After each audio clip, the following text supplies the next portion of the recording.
All right, here's my top 10 mobility exercises for your hips. These are all going to center around the hips and the muscles around the hips, the hip flexors, the glutes, adductors, abductors, quads, hamstrings, all of that. The first one is a hip matrix. There's 4 positions. First position was just moving the hips forward and backwards, squeezing the glute. Second position, the arm is up, grab the elbow, you're going to push and side bend. Third position, legs out at 45 degrees. Turn towards your leg, lift your arms, and push. All these you'll do 5 to 8 reps, maybe 10 reps. If you feel tight in one particular area, make sure to do more reps. And again, go slowly with these exercises. Make sure you're breathing into them. Make sure there's no pain. If there's any pain associated, back off from the movement. Go a little easier. Don't go as deep into the stretch. So I'm going to show you the hip matrix from the other side. First position, leg is in front, one knee is down, just pushing the hips forward. The leg that's down, you're going to squeeze that glute. Make sure you don't arch your back. Second position, what you're going to do is you're going to take the arm of the leg that's down, bring it behind your head, grab your elbow, push your hips forward and do a lateral side bend over the top knee. Make sure you exhale as you pull and squeeze the glute. Squeeze and breathe. Now you open your leg up to 45 degrees, turn your torso, lift your arms, push your hips forward. Again, always the knee that's down, you're going to squeeze that glute. Make sure you don't arch your back. So you're going to turn, lift, push. Biceps by the ears and breathe. Last position, open the foot all the way up, square the shoulders forward. Just going to drive the hips and knee to the side. Again, the knee that's down, you're going to make sure squeeze that glute. Make sure you breathe into the stretch. Okay, so here's a modified pigeon, essentially. Then you're going to go into a pigeon after this, but what you're going to do is in this position, you're going to hinge at your hip and you're going to pulse forward and bend forward over your leg for about 10 reps and then hold it. Make sure that when you do this, you're keeping your chest up and your back is flat. So you're going to take your hands, push down on your knee and ankle. You're going to push forward, again, sticking the chest out, back is flat. Pulse over the leg 10 to 15 times and then hold it. Hold for about 10 seconds.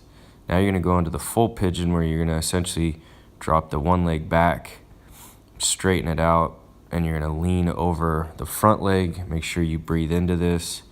Really try to relax into the movement. Do not force the position. Go ahead and switch sides. Leg is straight, foot is flat, bent over the knee. Again, breathing into the position. If it hurts, back off. Here's a frog stretch or a tactical frog stretch. So you're going to start in a frog. Hands flat on the ground. Knees are open.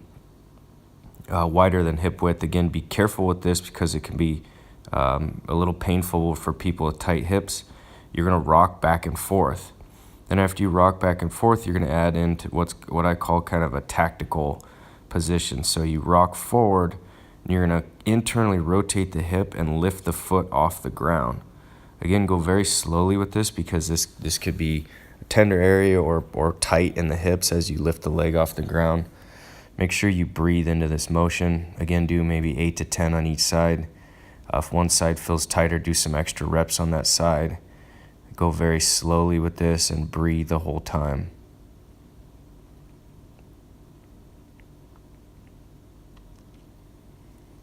And now here's essentially a frog stretch with the leg out straight. So it's kind of the same position. This time you put one leg out straight to the side, rock back and forth, and you're going to add some internal, external hip rotation using your foot and your hip to lift the heel. Then you're going to lift the toes, lift your heel, lift the toes. Try to keep your back flat. Breathe into this position. Again, do both sides. If one side feels tighter than the other, spend a little more time on the tight side. Again, rock back and forth a few times. Make sure your back is pretty flat.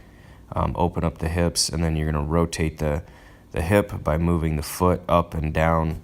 So internally and externally rotating the hip. So lift the foot, lift the heel, lift the foot, lift the heel. Again, make sure to breathe through this.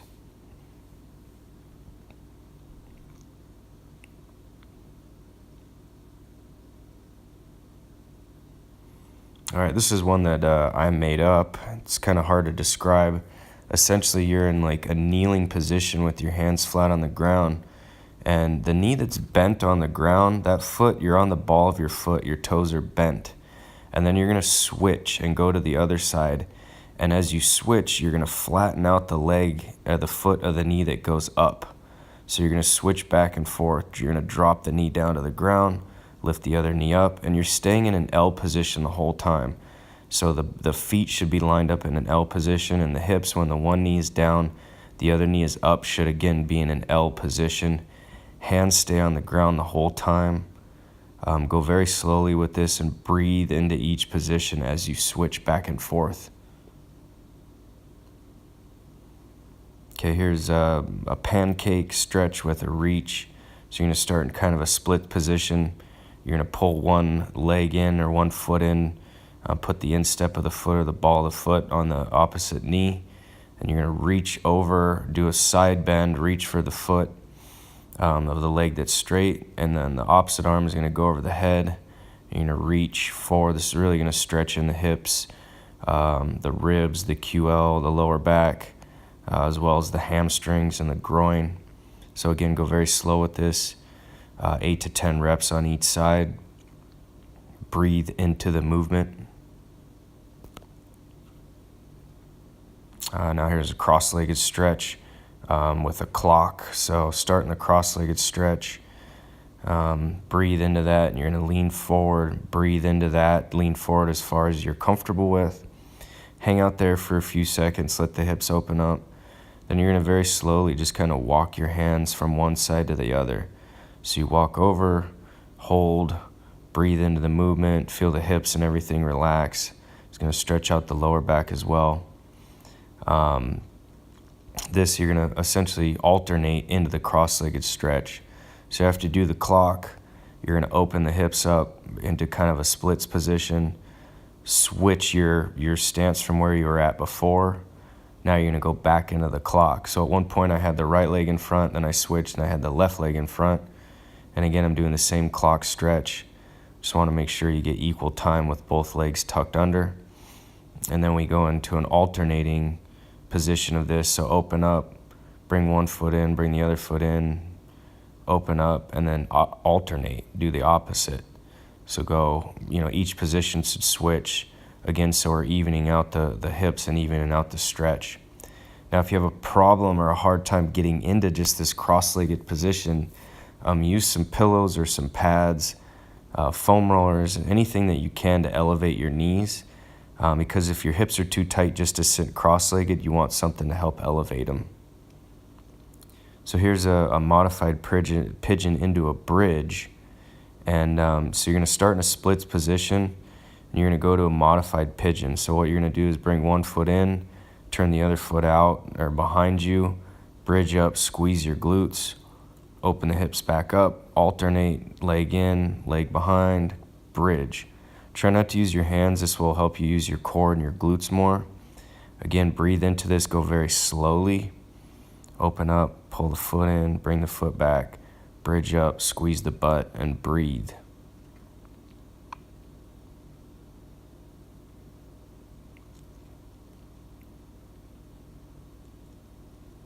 All right, now these are called glute rolls.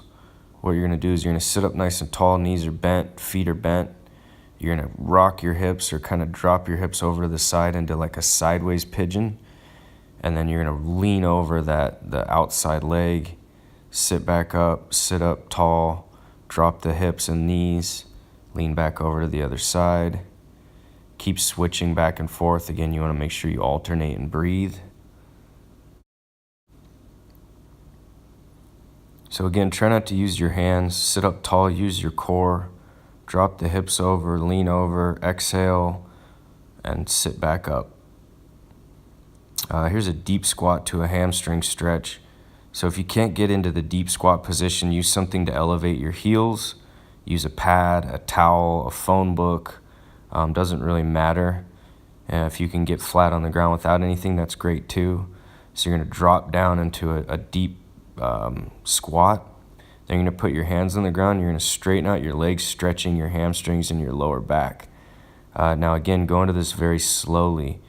Make sure you drop down, open the knees up, sit up tall, lift the chest up, hands on the ground, extend the legs. Make sure you're breathing into this, going very slowly. As you go into the hamstring stretch, again, sit down, push the knees out, open up the chest. Again, breathe and move very slowly. If there's any pain, back off. Now you're going to sit into the deep stretch, hold on to your ankle, and you're going to pulse your knee open and your hip open with your elbow about 5 to 10 times. So pulse, open up the knee. Make sure you breathe. Make sure your back is somewhat flat, sitting into a comfortable position. Now from here, lift your chest up, take a few breaths. Here's a spider lunge with a look over the shoulder. I'm showing this in a modified position first. So you're going to use a bench, a step, a ball, anything to elevate your hands on if your hips are tight. You're going to bring your foot up on the outside of your hand. You're going to let your hips sink. You're going to look to your left and then look to your right, or vice versa. So bring the foot up, look away, then look to the same side, look over your shoulder, let your hips drop. Now I'm going to show it without the step. So if you can get low enough and you can get low on the ground, it's essentially the same thing. Bring your foot up, look over the shoulder, drop the hips down. From here, I'm adding a few pulses. So I'm letting the hips move side to side. I'm looking over the shoulder. I'm going to alternate, switch sides. Again, I'm adding some pulses to where I move my hips to the side, move my shoulders, turn and look over. Then from here too, what I'm going to do is add a little bit of rotation in the front leg, grab onto the foot, kind of open up the front leg a little bit, push through. So grab the foot, use the elbow to kind of push the knee open, let the hips drop down. So all of these are going from the spider lunge position. You're just kind of moving in and out of these. This one, I'm actually turning the back foot. I'm going to drop the heel down to both sides, so pull it in. Then I'm going to externally rotate it out, letting my hips follow, kind of wagging my butt or my tail from side to side. Again, hands are by the hips, dropping over to one side, internally rotating, externally rotating the foot. Make sure you breathe into this and go very slowly.